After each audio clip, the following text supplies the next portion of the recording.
Langsung mulai dengan calon presiden nomor urut 1. Kami persilakan kepada Bapak Anies Baswedan untuk maju ke atas panggung dan menyampaikan visi misinya. Kami persilakan Pak Anies untuk segera menuju ke panggung utama. Pak Anies, waktu Bapak adalah 4 menit dimulai dari sekarang. Assalamualaikum warahmatullahi wabarakatuh. Selamat malam dan salam sejahtera untuk semuanya. Bismillahirrahmanirrahim. Negara hukum menempatkan hukum sebagai rujukan utama untuk memastikan hadir rasa keadilan, memberikan kebermanfaatan, dan memberikan kepastian kepada semua. Ini harus dipegang teguh oleh pemegang kekuasaan, baik yang di puncak dan seluruh jajaran. Tapi apa yang terjadi? Banyak aturan ditekuk sesuai dengan kepentingan yang sedang memegang kekuasaan. Apakah ini akan diteruskan? Tidak. Ini harus diubah. Ini harus dikembalikan. Kemudian kita menyaksikan betapa pada hari-hari ini tatanan ketika kita menyelenggarakan pemerintahan sering tidak sesuai dengan prinsip-prinsip hukum yang kita pegang. Karena itulah kami melihat perubahan ini harus kita kembalikan. Negara ini adalah negara hukum, bukan negara kekuasaan. Dalam negara hukum, kekuasaan diatur oleh hukum. Dalam negara kekuasaan, hukum diatur oleh penguasa. Dan kita tidak menginginkan itu terjadi. Pada saat ini, kalau kita lihat hukum itu harusnya tegak begini. Inilah hukum. Dalam kenyataannya, dia bengkok. Dia tajam ke bawah, dia tumpul ke atas.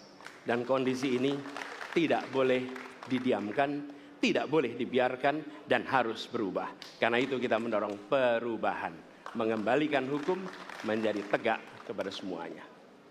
Dan bila kita saksikan hari ini, ada satu orang milenial bisa menjadi calon wakil presiden.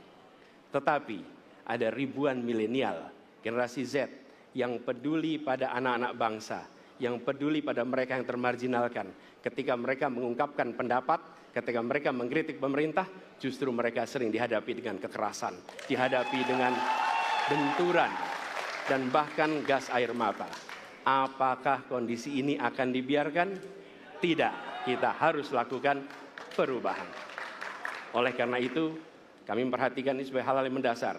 Yang tak kalah penting, ini kedua nih, yang tak kalah penting.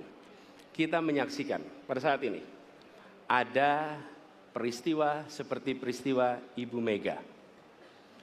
Ibu Mega Suryani Dewi, seorang ibu rumah tangga yang mengalami kekerasan rumah tangga, lapor pada negara, tidak diperhatikan, dan dia meninggal korban kekerasan. Apakah akan dibiarkan? Tidak, ini harus diubah. Dan tidak kalah penting, hadir bersama saya di sini ayahnya Harun Ar-Rasyid. Harun Ar-Rasyid adalah anak yang meninggal, pendukung Pak Prabowo di Pilpres 2019 yang menuntut keadilan pada saat itu. Protes hasil pemilu. Apa yang terjadi? Dia tewas sampai dengan hari ini tidak ada kejelasan. Apakah ini akan dibiarkan? Tidak, ini harus diubah.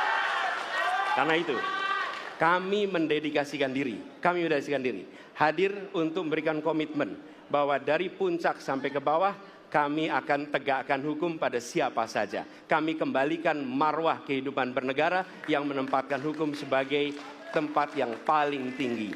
Dan ketentuan itu berlaku kepada semua, termasuk ketika menyangkut urusan ASN, menyangkut urusan TNI dan Polri.